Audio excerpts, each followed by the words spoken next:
오늘 함께 내놓을 하나님의 말씀은 로마서 1장 16절과 17절 두 절의 말씀 드리겠습니다.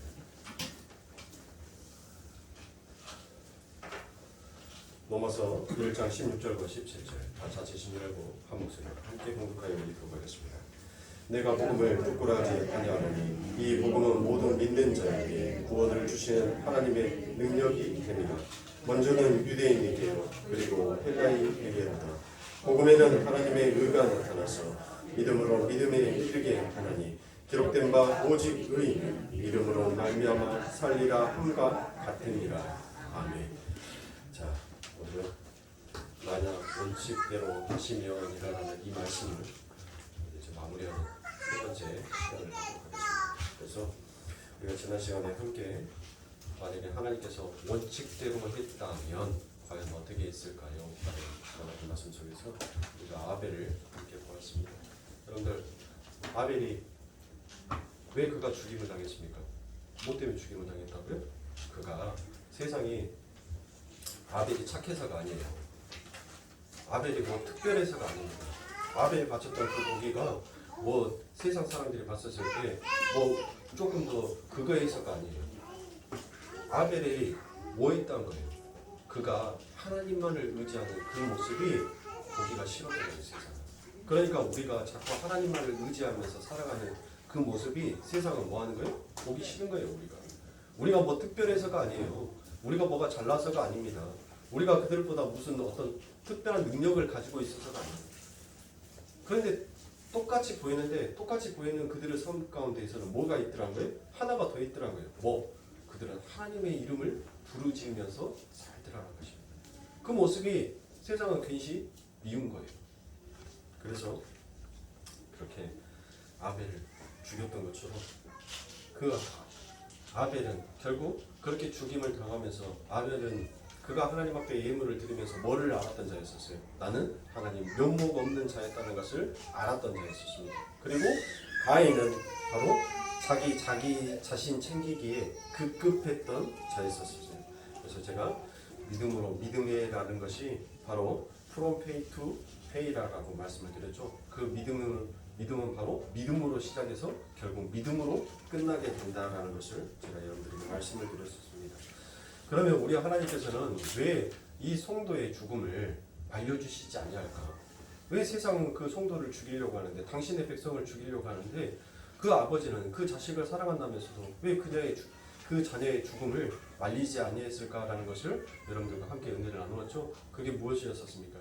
하나님께서는 반드시 우리의 육적 자아가 죽어야지만이, 그래야지만이 아버지 하나님과 하나된 연합의 상태를 이룰 수 있기에 하나님께서는 그 자녀의 잘못된 죄에 대한 징벌을 하심으로 인하여서 하나님의 능력을 그곳에서부터 비로소 발휘하게 되신다는 것을 나타내시기 위해서다라는 것입니다. 그래서 우리가 히브리서 11장 1절에 보면은 믿음은 보이지 아니하는 것들이 증거다라고 얘기했었을 때 그 증거가 바로 무엇이다라고 제가 말씀드렸습니까? 마르티스다라고 얘기를 드렸습니다. 그러니까 증인은 곧 뭐다? 순교자다라고 제가 아까 같은 말씀을 드렸고, 이와 같은 증인된 자의 삶을 살아가는 자는 반드시 이 땅에서 죽임을 당하게 되더라라는 것입니다. 그런데 그 죽임의 끝을 누가 완성을 하셨다고요? 바로 우리 예수 그리스도께서 십자가에서 내가 다 이루었다라고 말씀하시면서 그 모든 것들을 이룸의 끝을 얘기하십니다. 그러면은 우리들은 이제 아무것도, 우리 예수님이 다 완성했으니까, 다 끝내버렸으니까 우리는 이제 아무것도 안 해도 됩니까? 라는 그와 같은 쪽으로 가는데 아니더라라고 제가 말씀을 드렸죠. 그 아니다라는 말씀을 뭐라고 말씀을 드렸습니까? 바톤을 가지고 얘기를 드렸어요. 그렇죠. 그래서 아벨이 그렇게 하나님 앞에 의인이라는 믿음의 증거를 받자 그 아벨이 누구에게 그 바톤을 넘겨주더라? 자기가 죽고 난 다음에 셋에게 그 바톤을 넘겨주고, 그 바톤을 또 누구에게? 에노스에게. 에노스는 노아에게, 노아는 아브라함에게. 그렇게 해서 계속적으로 쭉 이어져 가다가 마지막 누구에게? 예수 그리스도에게 그 바톤을 이어주고, 그 바톤은 결국 그 예수 그리스도가 죽으심으로 인해서 누구에게? 오늘 교회에 된 우리들에게 바톤이 넘겨주어졌다라고 제가 얘기를 드렸습니다.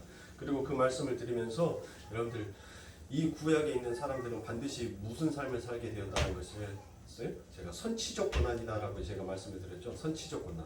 네, 선치적 고난이 무엇이다라고 했습니까? 그러니까 예수 그리스도의 모형, 예수 그리스도가 이 땅에서 겪으셔야 될 그 모든 일들을 반드시 먼저 겪게끔, 먼저 고통을 당하게끔 되어 있다라는 것이 그게 선치적 고난이다라고 제가 여러분들께 말씀을 드렸습니다.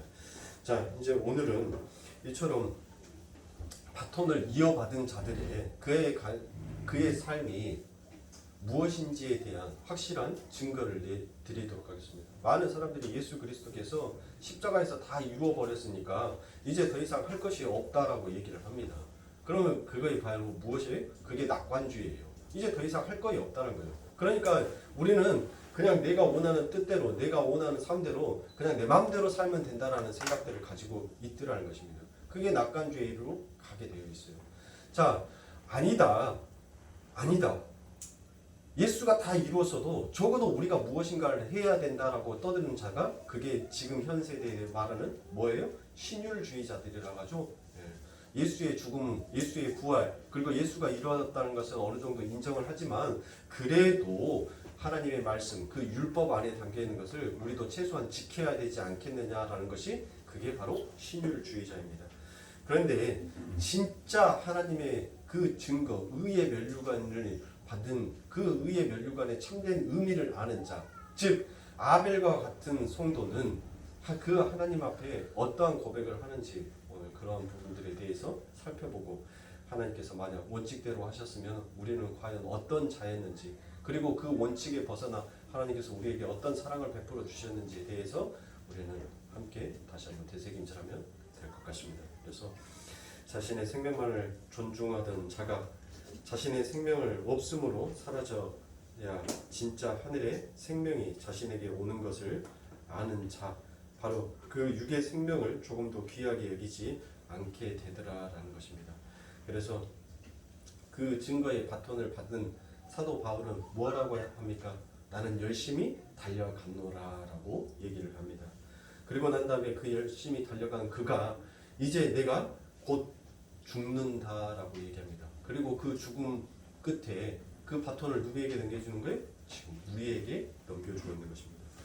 디모데후서 4장 6절에 보면 관제같이 벌써 내가 부음이 되고 나의 떠날 기약이 가까웠도다라고 얘기합니다. 디모데후서 4장 6절에 있는 말씀은 지금 한마디로 하면 무슨 말이에요? 나 이제 곧 죽어라는 그와 같은 뜻이죠. 7절입니다. 내가 선한 싸움을 싸우고 나의 달려갈 길을 마치고 믿음을 지켰으니 이제 후로는 나를 위하여 의의 면류관이 예비되었으므로 곧 주 의로우신 재판장이 그날에 내게 주신 것이니 내게만 아니라 주의 나타나심을 사모하는 모든 자에게느니라 라고 말씀합니다. 자, 의의 면류관을 약속받은 바울이 의인됨의 증거를 갖고 자신의 인생 내내 달려왔어요. 인생 내내 그 의의 면류관을 가지고 그 바톤을 가지고 열심히 달려왔습니다. 그리고 난 다음에 그 바톤을 가지고 달리게 되더니 결국 세상은 그를 뭐 하더라는 것이에요? 세상은 결국 그를 죽이더라는 것입니다. 그러니까 여러분들 이 귀신은 마귀는 여러분들 의의 면류관을 그 증거된 그 증거의 바톤을 가지고 있는 자를 알아요, 몰라요? 마귀는 정확하게 알아요. 이 사단은 그가 가지고 있는 것이 지금 의의 바톤인지 의의 면류관을 가지고 있는 것인지 아니면 자기의 제된 면류관을 가지고 있는 것인지 마귀는 진짜 알아요. 왜 그 증거를 한번 대드리면 여러분들 사도행전에서 보면 제사장의 아들들이 와가지고 그 하나님의 이름을 뭐 하더라고요? 남용을 해요. 하나님의 이름으로 안수를 하면서 귀신을 쫓아낸다라고 막 합니다. 그러니까 귀신이 뭐라 해요? 너 누구냐? 그래요. 아니 열심히 내가 예수 그리스도의 이름으로 이르노니 너희 더러운 마귀야 떠날지어다 라고 얘기를 했어요. 근데 마귀가 그 말을 하니까 픽 웃어요. 너 누구냐? 라고 얘기를 하는 거예요. 야 내가 예수도 알고 바울도 아는데 도대체 너는 누구냐는 거예요. 그러면서 그 마귀가 오히려 그 아들들에게 들어가서 뭐합니까? 그들의 옷을 벗기고 연실 미친 짓을 하니까 사람들이 그들 뭐예요? 두들겨 패죠. 두들겨 패요. 여러분들 보세요. 우리가 하나님의 증거된 의의 면류관을 받은 자, 그 의의 증거의 바톤을 받은 자는 반드시 세상에 의해서 죽게끔 되어 있어요. 그래서 바울이 그렇게 육신의 죽음 앞에서 그 상태를 나의 달려갈 길을 다 마치고라는 상태로 이야기하는 것입니다. 내가 하나님의 의의 면류관을 쥐고 이제 열심히 달려갔다는 거예요. 근데 그 달려갔던 그 길이 무슨 길이었다는 거예요? 그게 죽음의 길이었다는 거예요. 내가 그 길을 마치고라는 것은 무엇이에요? 이제 내가 다 왔다는 거예요. 다 왔는데 다 와갖고 딱 보니까 거기 길이 어디에? 죽음의 길이었다는 것이 죽음의 길. 그런데 이 사도만이 그 죽음의 길을 달린 것이 아니라 사도가 그거죠. 야, 의의 면류관을 나만 받아서 나만 이렇게 열심히 달린 것이 아니다라고 얘기를 합니다. 사도가 그 뒤에 디모데후서 4장 8절 이후에 보면은 주의 이름을 사모하는 모든 자에게라고 얘기를 해요. 그러니까 지금 그 하나님의 의의 면류관을 그 바톤을 그 증거의 바톤을 받은 자들은 분명히 뭐 하게끔 되어 있다는 거예요? 나처럼 열심히 달리게 되어 있는데 그 달림의 그 끝이 어디다라는 거예요? 바로 죽음의 길이더라라는 것입니다. 근데 그것이 나만 받은 게 아니라는 거예요. 주의 이름을 사모하는 모든 자들은 지금 나와 같이 똑같이 너희들의 인생도 이렇게 달려가게 되어 있다라는 것을 사도가 우리들에게 얘기하여 주고 있는 것입니다. 그래서 바울이 그렇게 달려가는 자기의 인생길을 날마다 죽는 삶이다라고 이야기합니다. 고린도전서 15장 31절에 보면 형제들아 내가 그리스도 예수 주 안에서 가진 바 너희에게 대한 나의 자랑을 두고 단언하노니 나는 날마다 죽으라라고 죽노라라고 이렇게 얘기합니다. 죽으라고 달리고 있었는데 그 죽으라고 달리고 있었던 그 길이 진짜 죽는 길이더라라는 것입니다. 그런데 여러분들 그 죽음의 길을 우리 예수님께서 뭐라고 얘기를 하십니까? 그 길이 뭐한 길이다라는 거예요. 세상 사람들은 그 길이 저주의 길이다라고 얘기를 합니다. 그래서 세상의 사람들은 많은 사람들이 그 길을 전부 다 회피하더라는 거예요. 그런데 우리 예수님께서는 그 길이 무슨 길이다라고 산상수훈에 얘기해요? 복 있는 자는 의를 위하여서 핍박을 받나니라고 얘기를 하셔요. 그러니까 의의 면류관 그 증거된 바톤을 가지고 달려가는 자는 지금 무슨 자다는 거예요? 복 받은 자다는 거예요. 복 받은 자. 제가 얘기했어요? 우리 예수님께서 마태복음 5장에 가셔서 보면은 그 산상수훈에 복 있는 자는 전부 다 이 산상수훈은 무슨 용어를 썼냐면 이 감탄사의 용어를 많이 썼어요. 그래서 복 있는 자는 감탄하는 거예요. 전부 다 복 있는 자가 진짜 이런 자가 복이 있는 거구나 라는 것을 감탄하면서 쓴 것이 그게 산상수훈이에요. 그러니까 지금 이 사도 바울이 달려간 길은 세상의 사람들에게 봤었을 때는 그 길이 저주의 길이에요. 자, 여러분들이 세상 사람들을 보세요. 세상 사람들이 여러분을 봤었을 때 무슨 자다라고 생각하겠어요? 아유, 치질이도 어리석은 자들아. 어? 야, 일주일 내내 그렇게 치질이 고생하고 주말에 겨우 쉴만하고 주말에 좀 어디 나들이라도 좀 가서 좀 너를 위해서 힐링도 하고 쉴만도 한데 그 꽃도 새벽부터 일어나서 교회 가느라고 하루 왼종일 그 시간들 다 뺏기고 그 고단하고 쉬지 못하는 그 몸으로 또 월요일날 출근하면 너희들이 진짜 불쌍한 자 아니냐? 너희들 뭘 누리고 사는 자냐? 라고 얘기를 합니다. 그런데 오히려 여러분들 하나님은 눈에 봤었을 때는 이렇게 예배당에 앉아서 하나님의 이름을 찬양하는 우리가 하나님께서는 정말 복 있는 자다라고 얘기를 하더라는 것입니다. 그러니까 세상에 여기는 복과 우리가 눈뜬 자들이 여기는 그 복은 이처럼 차이가 있는 거예요. 그게 아벨이 아닙니까? 아벨은 부모의 그 모습을 보고 부모가 그 입었던 그 옷을 보고 내 부모가 지었던 죄가 무엇이었구나. 그리고 하나님께서 우리들에게 긍휼과 그 살아가심을 베풀었던 그 증거가 무엇이었구나라는 것을 보았던 자였고 그것을 보지 못하는 자는 자기의 행실과 자기의 의를 오히려 하나님 앞에 그 하늘에다가 활을 쏘면서 오히려 반기를 들면서 반란을 일으키더라라는 것입니다. 그래서 성령의 성경이 바로 이처럼 의인들이 모여 있는 것을 무엇이다라고 부르죠? 바로 교회다라고 부릅니다. 그래서 교회를 또 다른 말로 성경에서는 무엇이다라고 우리들에게 얘기합니까? 교회를 무엇이? 교회는 우리가 교회니까 여기는 예배당이고, 그렇죠? 네. 이제 지금까지 얘기했으니까 이제 다 아실 거예요. 이제 여기는 예배당이에요. 교회들이 모여가지고 하나님의 이름을 찬양하는 하나에 모여 있는 장소, 예배당이에요. 예배당. 여기가 성전이 아니에요. 성전은 우리가 성전이에요. 우리가 교회예요. 네. 자, 그래서 이 교회를 성경에서는 우리들보다 뭐라고 얘기하더라고요?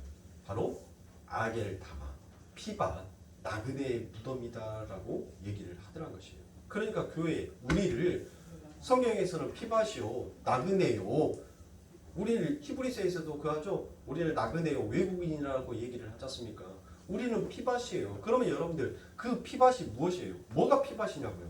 성경을 읽으셨으니까 아실 거라고 생각을 하고, 또 성경을 모르시는 분들을 위해서 제가 마태복음 27장 3절부터 10절의 말씀을 읽어드리면서 이 피밭이 무엇인지에 대해서 여러분들과 함께 또 한번 은혜를 나누도록 하겠습니다.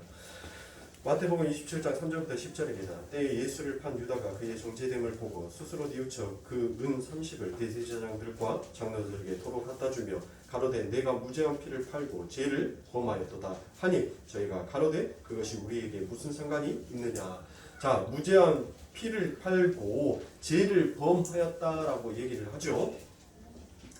자, 그리고 난 다음에 내가 당하라 하거늘 유다가 은을 성소에 던져 놓고 올라가서 스스로 목매어 죽은지라. 대제사장들이 그 은을 거두며 가로되 이건 핏값이라 성종고에 넣어 둠이 옳지 않다 하고 의논한 후에 이것으로 토끼장의 밭을 사서 나그네의 묘지를 삼았으니 그러므로 오늘날까지 그 밭을 무엇이다라고 일컫더라? 피밭이라 일컫더라라고 됩니다. 그런데 이 말씀이 지금 신약에 와서 뚝 하고 나온 것이 아니다라고 그와 같은 얘기를 합니다. 이에 선지자 에레미야로 하신 말씀이 이루었나니 일렀으되 저희가 그 정자된 자 곧 이스라엘 자손 중에서 정가한 자의 가격 곧 은 30을 가지고 토기장의 밭값으로 주었으니 이는 주께서 내게 명하신 바와 같으니라 하였더라라고 얘기합니다. 자, 여러분들 보십시오.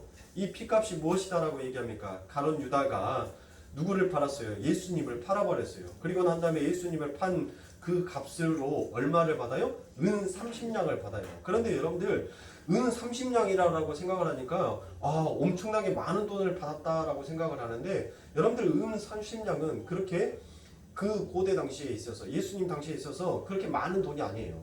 은 30냥은 노예 시장에 가서 한 명의 노예를 살 수 있는 돈이었습니다. 그러니까 그렇게 큰 돈이 아니었다는 거예요.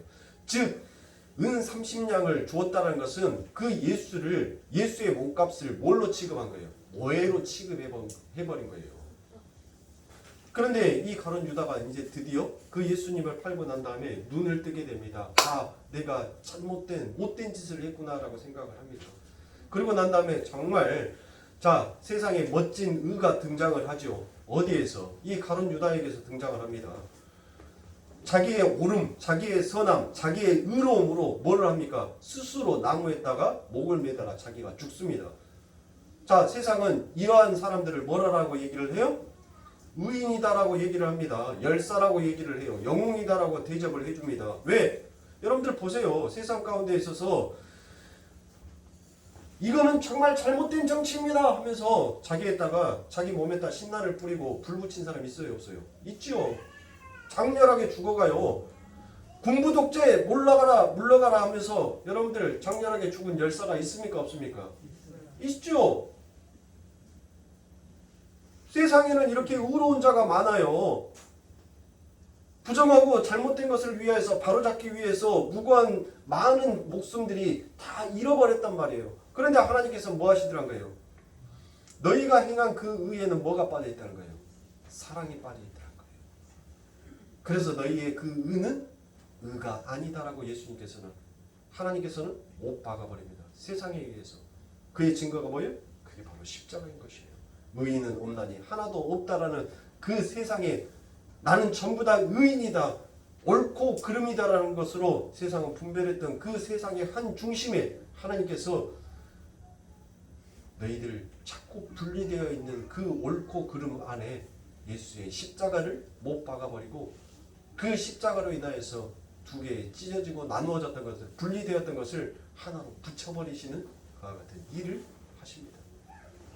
여러분들 세상의 눈으로, 세상의 관점으로, 우리의 세상의 이치와 가치와 그 다음에 세상이 배웠던 윤리와 도덕으로 놓고 봤었을 때는 여러분들 이 베드로보다는 가룟 유다가 더 멋진 사람이에요. 가룟 유다가 더 멋진 사람이더라니까요. 여러분들 성경에서는 지금 한 권의 성경에 빠져 있는 것이 있어요. 원래는 성경에 66권이 아니라 67권입니다. 그게 뭔 복음이에요? 유다복음이 빠져 있어요. 유다복음서라고 해서 유다에 관련되어 있는 그 복음서가 있다니까요. 그것은 여러분들 제가 하는 말이 아니에요. 돌 김용옥도 그 말을 했어요. 돌 김용옥도 여러분들 그 사람이 진짜 예수에 대해서 정말 예수를 만나가지고 이런 사도 바울과 같은 그와 같은 사람, 진짜 예수를 만났다면 진짜 이 시대의 사도 바울과 같은 사람이었을 거예요. 그 돌 김용옥은 여러분들 천재예요. 감히 여러분들이 이 지금 대한민국에 있는 신학자들이 뭐 그 돌 김용옥을 저 돌파리 새끼, 저 뭔 새끼 하면서 욕하는데 돌 김용옥처럼 그 사람의 반의 반만큼이나 성경을 열심히 연구해 보라고 하세요. 돌 김용옥은 여러분들 성경을 얼마나 연구를 했냐면 그 단어 한자 한자들을 가져다가 그때 당시의 고대사 역사들을 달달달달달 꽤 맞춰가면서 그 모든 성경의 지식들을 머릿속에다 달달달 외우고 있는 사람이에요. 이 대한민국에 진짜 그 사람처럼 신학 공부에 대해서 하나님에 대해서 연구하고 공부한다면 진짜 하나님의 복음이, 하나님의 그 지식이 지금보다 더 업그레이드 돼서 올라갈 거예요. 제가 나중에 주일 예배가 아니라 금요 예배 때나 제가 한번 그 복음에 대해서 제가 한번 여러분들에게 말씀드리겠습니다. 그런데 왜 유다 복음이 여러분들 이 성경에 실리지 않았냐면 결국 그들이 집필해가지고 그들이 저서해놨던 그 유다 복음을 보니까 뭘로 가더란 거예요. 예수로 가는 것이 아니라 한 인본주의로 흘러가 버리더란 거예요. 그래서 성경에서는 그것을 하나님께서 실지 못하게끔 그것을 막아버린 거예요. 근데 실질적으로 유다복음서라는 것이 있어요. 존재합니다, 여러분들. 모르시겠으면 여러분들 요거 검색해 보세요. 검색해 보면 그에 관련되어 있는 것들이, 자료들이 굉장히 많이 나와요. 그러니까 우리가 어떤 타 종교를 비판하기 위해서는 비교 종교학이라고 해서 그 종교에 대해서 우리가 정확하게 어느 정도는 알고 있어야지만이 그 종교가 왜 나쁜 것인지, 어떤 교리가 잘못된 교리인지, 그리고 지금 우리 정통이라고 얘기하고 있는 지금 현재의 기독교가 가리키고 있는 그 진리가, 그 복음이 무엇인지에 대해서 구분이 지어지고 알아야지만이 내가 분별할 수 있지. 모르니면은 여러분들 유다복음서 읽으면 훌쩍 넘어가요. 우와 진짜 그래? 우와 소리밖에 안 나와요, 여러분들. 거기에서 누구를 빼버리면? 예수를 빼버리면 여러분들 와 소리밖에 안 나와요. 와. 네? 근데 그 안에다 예수를 딱 집어넣으니까 이거 걔나 시간 낭비. 여러분들 유다복음서라는 그 책이 한 요 정도 두꺼워요. 저 정도 두꺼워서 한 3권의 책으로 지금 현재도 시판이 되고 있어요. 3권 정도 책으로 이렇게 이 정도 두꺼워요. 한번 읽어보세요. 근데 결론은 시간 낭비한 것이다. 그 결론을 머릿속에다 담아놓으시고 읽어는 보세요. 읽어는 보시는데 제가 전부 다 읽을 수는 없어서 쭉쭉 그 목차들 속에서 훑어서 이렇게 봤는데 결국 그 성경에서 얘기하는 것은 인본주의의 사상을 교묘하게 그 안에 집어넣어서 썼더라라는 것입니다. 자, 여러분들 베드로는 보세요. 베드로는 우리의 관점, 우리의 눈으로 보고 봤었을 때는 베드로처럼 여러분들 얼마나 나쁜 놈이 없어요. 그렇죠? 너 나 사랑하지? 라고 얘기하니까 네 사랑합니다 라고 얘기해요. 또 물어봐요. 그럼요. 사랑해요. 라고 얘기합니다. 자, 세 번째. 너 나 사랑하냐? 알잖아요. 아시잖아요. 아시자라고 해놓은 놈이 뭐였어요? 예수님이 돌아가시는 그 십자가 앞에서 저주를 냈어요. 나 저 사람 몰라. 누군데? 야, 내가 같이 가서 때려볼까? 얼마나 세상의 관점으로 봤었을 때는 여러분들 그 베드로가 얼마나 더 나쁜 놈이냐고요. 그의 행실이. 그러냐 하나님께서는 그 베드로를 통하여서 하나님의 의가 무엇인지, 아버지 하나님의 교회가 어떻게 세워지는지, 그리고 교회된 자의 삶이 무엇인지를 하나님께서는 아버지 하나님의 그 말씀을, 하나님의 그 뜻을 세상에 펼쳐서 보이시더라는 것입니다. 너희들은 바로 이렇게 나쁜 놈이야. 너희들은 이렇게 수시로 배신하고 배반하고 너희의 이득만, 너희의 이익만을 위해서 살아가는 너희들이야 라는 것을 하나님께서 그 베드로를 통해서 뭐 했어요? 보여줬어요. 아무리 사랑을 베풀어주고 아무리 너희들에게 값진 것, 좋은 거, 그 어떤 것을 베풀어줘도 세상이 이 사람은 죄인이다라고 하는 자리에 너희들은 언제든지 남몰라 하고 떠날 수 있는 그런 악한 자들이라는 것을 이 베드로의 모습을 통해서 하나님께서 보여주시고 그에게 하나님의 긍휼, 하나님의 사랑, 하나님의 자비하심이 그에게 덮어지자 그가 어떠한 고백을 하면서 어떠한 자로 이 세상 가운데에서 죽어가는지를 하나님께서는 드러내시는 것이 그게 베드로인 것입니다. 가룟 유다는 뭐 한 거예요? 나는 의인이었다는 거예요. 의인. 자칭 자기를 의인으로 여겼던 자는 끝까지 자기가 옳은 자다라는 그 행실을 하더란 거예요. 그러니까 가인 같은 사람이지 않습니까? 나눠지죠? 네? 내가 열심히 땀 흘려서 농사 지어서 하나님 앞에 드렸는데 왜 내 것이 잘못되고 내 것이 당신한테 연락 안 돼? 그 이유를 설명해봐. 그것을 말을 해봐. 그게 가인 아닙니까? 네? 하나님 안 받는다 할지라도 하나님 나는 죄인이에요. 나는 하나님 앞에 면목 없는 자입니다. 내가 하나님 앞에 무슨 말씀을 드리겠습니까? 뭐를 말을 하겠어요 하나님. 그냥 하나님 앞에 이 제사를 지내면서 하나님 나를 이 자리에서 죽인다 할지라도 하나님 나는 그저 할 말 없는 자입니다 라고 가는 것이 그게 아벨이라는 것입니다. 사랑하는 성도님들, 그래서 그것을 바로 에레미야에서 예언된 그 예언을 성취하기 위해서 기록되어 있다는 것입니다. 또 히브리서 11장 13절에 보면 성경이 성도들을 바로 나그네요 외국인이다라고 그처럼 이야기를 합니다. 히브리서 11장 13절입니다. 이 사람들은 다 믿음을 따라 죽었으며 약속을 받지 못하였을 때 그것들을 멀리서 보고 환영하며 또 땅에서는 외국인과 나그네로 증거하였느니라라고 얘기합니다. 자, 여러분들 똑같은 얘기가 나오죠? 자, 성도는 나그네입니다. 베드로는 교회를 어떻게 불렀는지 한번 보도록 하겠습니다. 베드로전서 1장 17절을 보면 외모로 보시지 않고 각 사람의 행실대로 판단하시는 자는 너희가 아버지라 부른즉 너희의 나그네로 있을 때는 두려움으로 지내나라고 얘기합니다. 자, 성도가 이 세상을 살아가는데 이 역사 속에서 성도는 나그네입니다. 그런데 사도행전 20장에 가면 바울이 예수님의 핏값으로 산 게 나그네의 무덤이다라고 얘기합니다. 바로 그게 무엇이다? 그게 교회다라고 못을 박아요. 자, 사도행전 20장 28절에 보면 너희는 자기를 위하여 또는 온 양떼를 위하여 삼가라. 성령이 저들 가운데 너희로 감독자를 삼고 하나님이 자기 피로 사신 교회를 치게 하셨느니라라고 되어 있죠. 자, 하나님이 누구 피로? 자기 피라고 얘기해요. 네? 그러니까 이 교회는 누구의 피값으로 산 거예요?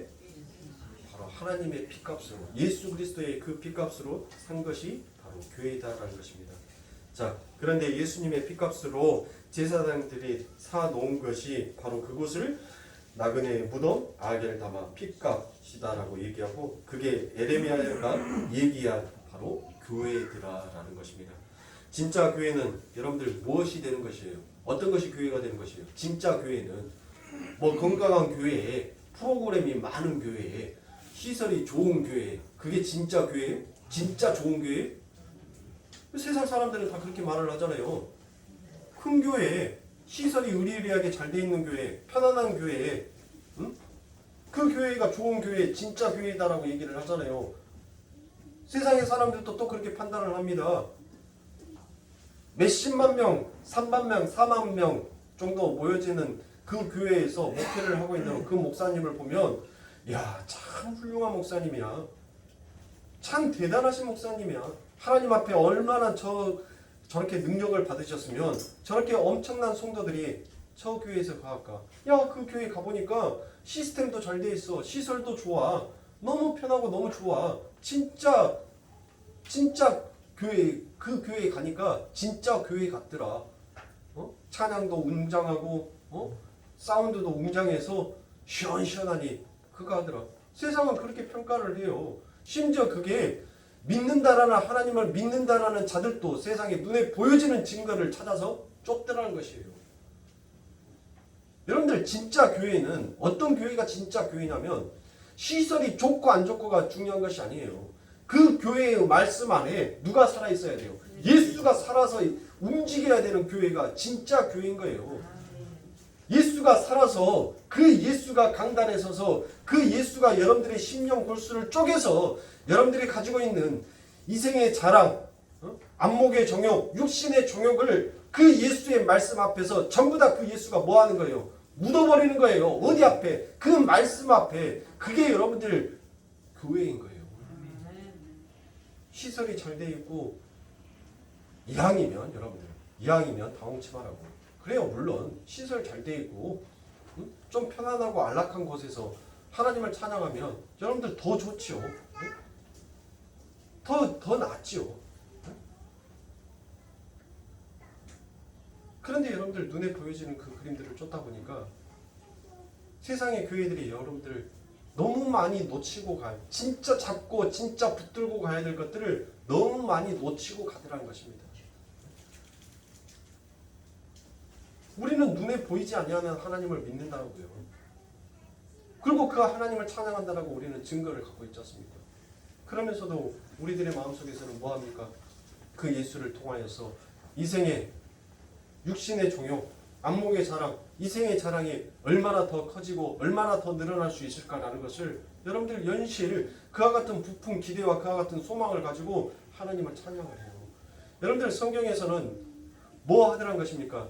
성경에서는 하나님의 이름 외에 다른 이름을 부르짖는 것을 하나님께서는 결단코 원하지 아니하셨다라고 얘기합니다.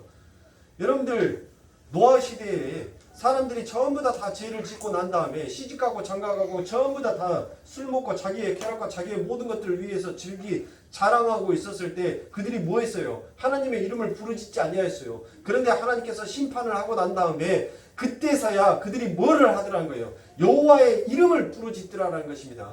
여호와의 이름을 어디에서요? 창세기 6장에서 나오죠. 에? 맞나?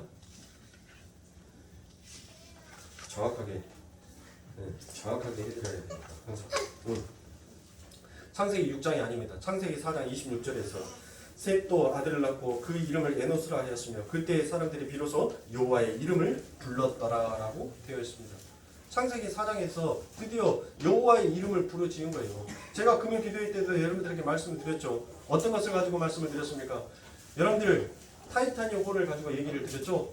여러분들이 전부 다 타이타닉이라는 그 영화를 보셨으니까 여러분들이 그 타이타닉이라는 그 엄청나고 막중한 배가 그 물 위에 떠 있었을 때 전부 다 그들은 뭐라고 말했습니까? 하나님 앞에 영광입니다. 하나님이 어떻게 이 육중한 배가 이 큰 배가 이 바다 위에 침몰하지 않냐고 가라앉지 않냐고 이렇게 뜰 수 있겠습니까? 하나님 앞에 영광입니다라고 하면서 그들은 축복의 잔을 들었어요. 그리고 그 배가 출항을 합니다. 여러분들 그 배가 출항을 했는데 그들이 하나님 앞에 영광이라 해놓고 그들이 결국 취했던 것은 뭐예요? 똑같았어요. 세상과 술 취함과 서로 호색을 즐기면서 여러분들 그 안에서 얼마나 문란한 짓을 하고 있었습니까? 여호와의 이름을 찬양한다. 여호와의 이름 앞에 영광을 돌린다라고 하면서 그들은 여호와의 이름을 부르짖지 아니하고 그들은 먹고 마시고 자기의 쾌락과 자기의 자랑만을 늘어놓는데 여러분들 연실 시간이 바빴습니다. 분주했어요. 아무도 그 앞에 닥쳐져 있는 빙산이 있을 거라는 건 보이지 아니하는 빙산이 숨어 있을 거라고는 아무도 예측도 못했고 상상도 못했습니다. 그런데 하나님께서는 그 배가 인간이 바라고 인간이 꿈꿔왔던 그 욕심의 육신의 정욕, 안목의 정욕, 이생의 자랑을 향해서 달려가는 그 목표 지점에 그 배가 도착하는 것을 하나님께서는 결단코 용납치를 않으셨어요. 그리고 하나님께서는 그 배를 쪼개버리고 분리시켜서 침몰시켜버립니다. 그리고 세상의 사람들이 그 엄청난 심판 앞에서 그들이 곧 닥칠 그 죽음 앞에 이르기 전까지 그들은 뭐 했어요? 전부 다 연애를 즐기고 있었어요. 남녀가 서로 손을 잡고 춤을 추면서 술을 마시면서 연실 한쪽에서는 자기의 자랑, 자기의 비전, 자기의 꿈을 이야기하면서 여러분들 그러고 있었다니까요. 그런데 그 배가 쪼개지는 그 순간 뭐 했습니까? 그때 그 죽음 앞에서 세 명의 친구가 악기를 키우기 시작합니다. 그리고 찬송가 338장에 내 주를 가까이 하게 함은 십자가 짐 같은 고생일세. 여러분들 보세요. 그들이 죽음 앞에서 누구의 이름을 부르짖더란 거예요? 여호와의 이름을 부르짖더란 것입니다. 하나님의 이름을 부르짖더란 거예요. 사랑하는 성도님들, 교회는 하나님의 말씀이 떨어지는 곳에는 여러분들의 이생의 자랑과 안목의 정욕, 육신의 정욕의 그 비전과 소망을 품게 하는 것이 아니라 여러분들이 가지고 있는 그 육신의 정욕, 안목의 자랑, 이생의 자랑을 전부 다 하나님의 말씀 앞에서 묻어버리는 거예요. 그런데 여러분들의 인생 가운데서 뭐 하더란 거예요? 왜 내 인생이 고달퍼요? 왜 내 인생이 힘들어요? 왜 내 인생에 이렇게 어려움이 닥칩니까? 내가 그것을 내려놓지 못하는 나의 죄가 결국은 여러분들 그렇게 나를 짓눌러 가득하는 것입니다. 그래서 사랑하는 성도님들, 우리 예수님께서 우리의 그렇게 내려놓지 못하는 그 마음을 알고 마태복음에서 뭐라고 합니까? 무거운 짐진 자들아, 수고하고 무거운 짐진 자들아, 다 내게로 오라. 내가 너희를 쉬게 하리라. 나는 마음이 온유하고 겸손하니 나의 멍에를 메고 내게 배우라. 그리하면 너희 마음이 쉼을 얻으리라. 이는 내 멍에는 쉽고 내 짐은 가벼움이라 하시니라라고 말씀합니다. 여러분 여기에서 멍에는 뭐예요? 뭐가 멍에입니까? 그 멍에는 바로 노예를 이끌고 갈 때, 끌고 갈 때, 노예는 지금 뭐한 상태예요? 결박되어 있는 상태예요. 아직 노예는 자유한 자가 아니에요. 그 주인이 그 결박, 그 멍에를 풀어줘야지만이 뭐한 상태가 되는 거예요? 진짜 자유자가 되는 거예요. 지금 우리는 뭐 하는 자입니까? 이 땅에서 주가 우리에게 뭐를 주셨다고요? 멍에를 주셨다고요. 그 멍에는 지금 우리 예수가 우리를 뭐 하고 계신다는 거예요? 이끌고 가시더라는 것이에요. 그런데 그렇게 이끌고 가는 곳에 뭐가 있다는 것이에요? 쉼이 있더란 거예요. 자유가 있더란 것이에요. 그 안에. 여러분들 술람미의 여인이 그 솔로몬이 준 목걸이를 목에서 뺍니까? 안 뺍니까? 안 빼죠. 왜 안 빼요? 그게 멍에예요. 나는 내 신랑이 원하는 그곳을 향하여서 나는 언제든지 같이 따라가겠다라고 그 하나의 증표로 인하여서 여러분들 갖고 가는 것이 바로 그 증거예요. 왜 사람이 여러분들 10드라크마 속에서 한 드라크마를 잃어버렸는데 온 집안을 발칵 다 뒤집은다니까요? 그 한 드라크마를 왜 그렇게 소중하게 여기면서 왜 찾으려 하는 거예요? 왜? 여러분들 목걸이 속에서 하나만 빠져 있어도 이 목걸이는 연결이 됩니까? 안 됩니까? 안 되죠. 그걸 누가 준 것일까? 신랑이 준 거니까. 그래서 그렇게 소중하게 여기고 그것을 자기의 목숨처럼 찾고 있는 거예요. 즉 하나님의 백성, 하나님의 성도들은 우리 하나님께서 주신 이 멍에를 짊어지고 가는 자입니다. 근데 그 멍에를 짊어지고 가는데 여러분들 그 환난과 고통 속에서 의를 위하여서 핍박을 당하는데 내 마음속에서 자꾸 무엇이 떠오르냐면 에이씨! 나 예수 안 믿어요. 예수 믿을 게 매달 재미도 없고 내 뜻대로 내 마음대로 되는 것도 없고 에이 나 안 믿을 거야 라고 하는 것이 아니라 그 예수에 대한 소망이 내 안에서 더욱더 갑절로 더욱더 크게 용솟음쳐 올라오더란 거예요. 도대체 이 예수는 누굴까? 도대체 이 예수는 누군데 내 인생을 이렇게 끌고 가는데 내 안에 그와 같은 작은 기쁨과 그와 같은 소망과 그와 같은 하늘의 그 환희가 내 삶 가운데 이렇게 넘치게 만들까? 도대체 그 힘은 과연 무엇일까라는 그 생각하지 알지 못하는 그 힘이 나를 그렇게 가지고 가더라는 것입니다. 그런데 사랑하는 선배님들, 제가 방금 전에 말씀드렸던 것처럼 왜 우리가 우리들의 삶 가운데 분명 우리 예수님께서는 우리에게 자유가 있대요. 우리에게 뭐가 있다라고요? 쉼이 있대요. 그런데 왜 우리들의 삶 가운데는 여러분들 전혀 쉼이 없고 자유가 없는 것처럼 보입니까? 무엇 때문이에요? 전도서 1장 8절의 말씀처럼 만물의 피곤함은 사람이 말로 다 할 수 없나니 눈에 보아도 족함이 없고 귀에 들어도 차지 아니하는도다. 여러분들 뭐 한다는 거예요? 인간의 욕심과 욕망이 끝이 없다는 거예요. 끝이. 응? 그 바닥이 없다는 거예요. 바닥이 도대체. 응? 눈에 보이는 것은 뭐 한다는 거예요? 눈에 보이는 거 족족 뭐 하더라는 거예요? 야, 저것도 내 거였으면 좋겠다. 요것도 내 거였으면 좋겠다. 끝이 없어요. 끝이. 귀로 들었어요. 귀로.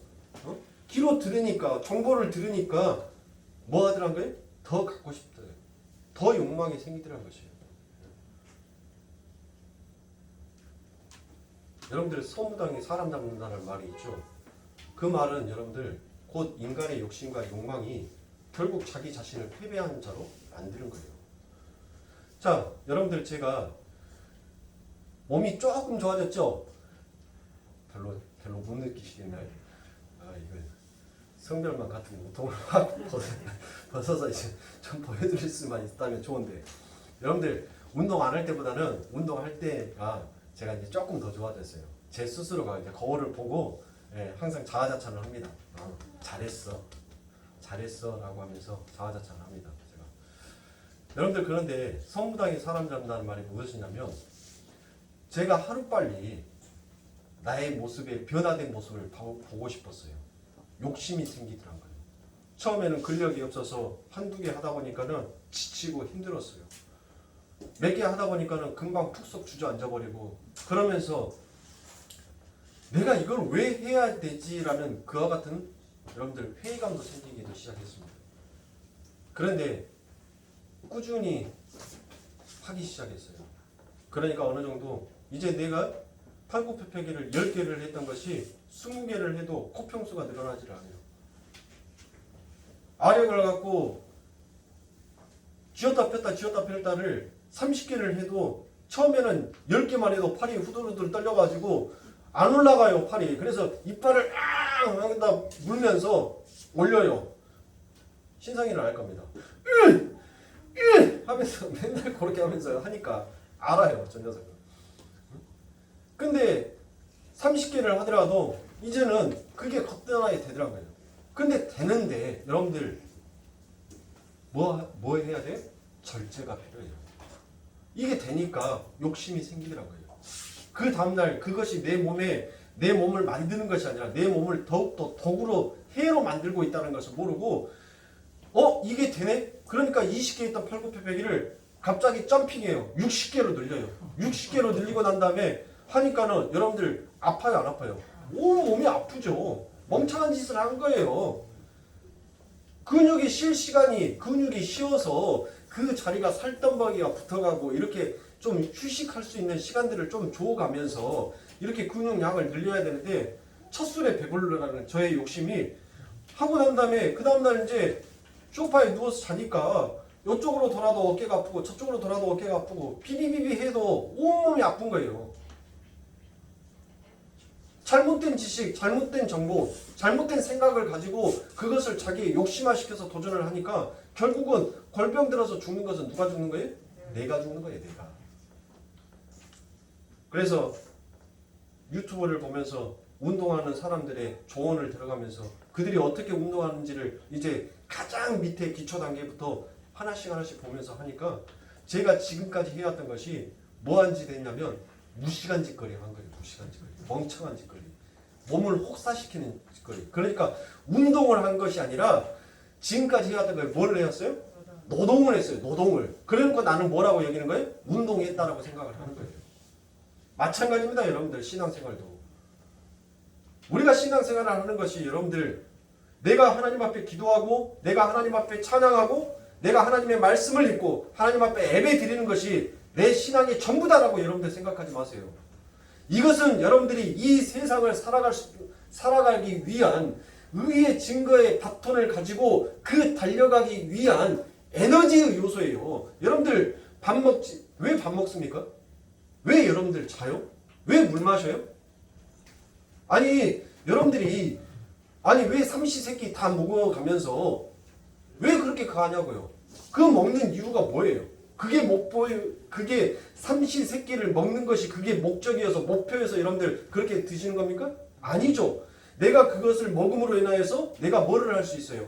사회생활을 할 수 있어요. 내가 누군가를 만나서 이야기를 나누고 내가 어떤 것을 활동할 수 있는 그것은 최소한의 나의 에너지란 말이에요. 그런데 내가 밥 삼시세끼 다 먹었다고 나는 할 일 다 했어 라고 하는 것이 그게 사람입니까? 우리는 그를 뭐라고 했죠? 돼지라고 하죠. 돼지. 아니 아들 너 말고 너한테 안 했어. 우리 아들은 그래도 최소한 띵박질 하잖아. 태권도 이제 곧 있으면은 승단 심사 봅니다. 영주체육관에 가서 이제 국가에서 치르는 그 단증을 따기 위해서.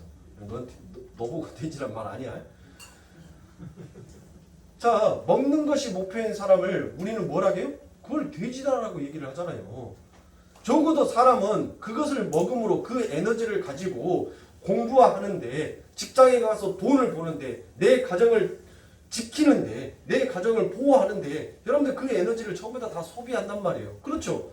신앙생활도 마찬가지예요. 여러분들 시간이 조금 많이 지났지만 제가 이 말씀만 하고 오늘 말씀을 마치도록 하겠습니다.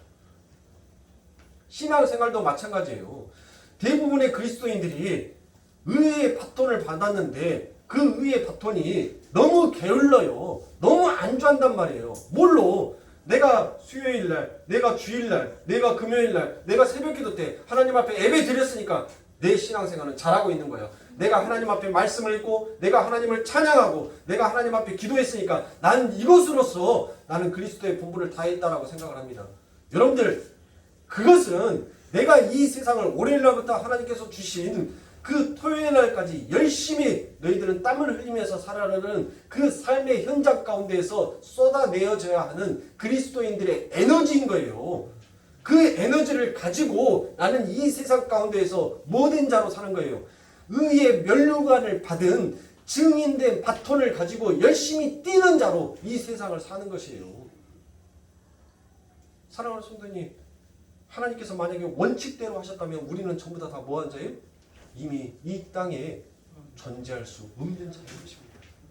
그런데 그 아버지 하나님의 극진하신 사랑이 그 하나님의 긍휼이 우리들을 덮어주시고 우리들을 의인으로 칭해주시고 그 의인의 반석에 우리들을 올려주신 것뿐만이 아니라 우리를 양자택해 주셔서 하늘의 상속자까지 만들어주신 그 아버지 하나님의 은혜 앞에 우리가 어찌 우리의 행실과 우리의 모습 우리의 의를 가지고 하나님 이것이 옳은데 왜 하나님은 하나님의 뜻대로만 하려고 합니까? 이 고집스러운 영감탱이야. 내 뜻대로 좀 해주란 말이야. 그게 뭐라고요? 그게 가인이라고요. 여러분들.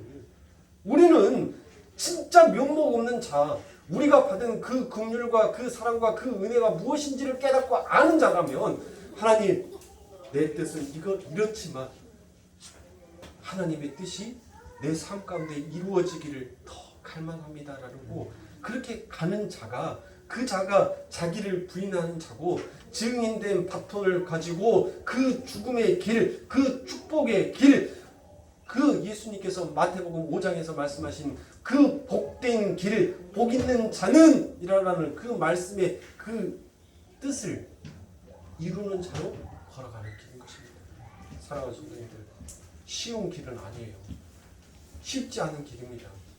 그래서 그 쉽지 않은 길인 것을 알기에 우리 하나님께서는 성령 하나님을 우리들에게 긴급하게 급하여 우리들에게 보내주시고 그 긴급하게 내려오신 그 성령 하나님이 침 삼킬 틈 없이 우리의 손을 잡고 아버지 하나님의 나라를 향하여서 우리를 이끌고 가시는 거예요. 그래서 우리의 삶이 뭐 한다고요? 쉼을 얻는 거예요. 편안한 거예요. 왜? 이제부터 내가 어떤 것을 살든지 간에 그것은 내 잘못이 기여요, 아니에요?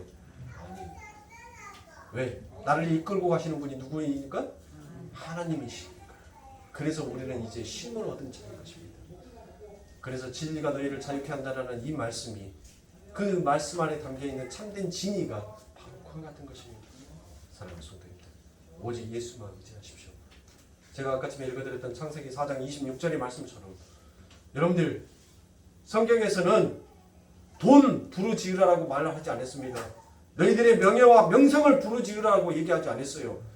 성경에서는 오직 여호와의 이름, 그 이름만 부르지으라고 했습니다. 누구든지 나의 이름 외에 다른 이름을 부르는 자는 내 새끼 아니다라고 십계명에서도 하나님께서는 정확하게 딱 못 박아버리지 않습니까? 여러분들 우리가 힘을 얻는 삶은 누구의 이름을 부르짖고 사는 사람이에요? 여호와의 이름, 예수의 이름, 하나님의 이름을 부르짖고 우리는 그 달려가의 길을 우리는 달려가는 거예요. 그러니까 내 삶이 편한 거예요. 내 삶이 쉬운 거예요. 그런데 자꾸 나를 의지하고 자꾸 나의 지식, 나의 생각, 나의 방법을 의지하여서 내가 옳다라고 여긴다면 우리는 우리 예수님께서 말씀하신 것처럼 버려버린 자신, 바리새인이 되는 것입니다. 사랑하는 성도님들, 담임 목사로서 여러분들에게 간절하게 바라고 바라는 것은 아버지 하나님의 나라에 임할 때 한 분도 나고자 되지 아니하고 전부 다 그 아버지 하나님의 나라에서 여러분들을 다시 얼굴 배우기를 간절히 소망하는 그와 같은 마음이 여러분들 영적 아비의 모형의 마음으로서 이 자리에 서서 여러분들한테 때로는 강이라는 어필로서 때로는 호소하는 호소의 말로서 여러분들에게 말씀을 드리는 거니까 아휴 우리 담임 목사님은 강대상에서 언제 온화한 소리로 부드러운 소리로 응? 그렇게 말씀하여 주실까라고 생각하지 마시고 저는 애 같다고 답답해요. 한 사람도 나고자 되면 안 되는데 혹시라도 나고자 생기면 그 죄가 곧 내 죄가 되는 것 같으니까 그러니까 저는 더 두려운 거예요. 그러니까 이 강대상에 있을 때는 여러분들 더 애타게 부르짖다 보니까 자꾸 톤이 올라가요. 사랑하는 성도님들, 우리 담임 목사님 너무 땡땡거리는 목사님이야. 그렇게 말씀하지 마시고 그 땡땡거리는 소리에 정말 간절한 사랑이 담아있다라는 그와 같은 마음으로 좀 받아주시면서 한 주간도 한 사람도 나고자 되지 마시고 여러분들 길을 걷다가도 무슨 일을 하든지 간에 여러분들 먼저 예수의 이름 부르짖고 한번 해보세요. 그렇게 해보세요. 우리 예수님이 다 해주신대잖아요. 예수 의지하면서 여러분들 그렇게 소망 가운데 걸어 나아가실 수 있는 사랑하는 거룩의 성도님들이 되시길 주님의 이름으로 축원합니다. 기도하겠습니다.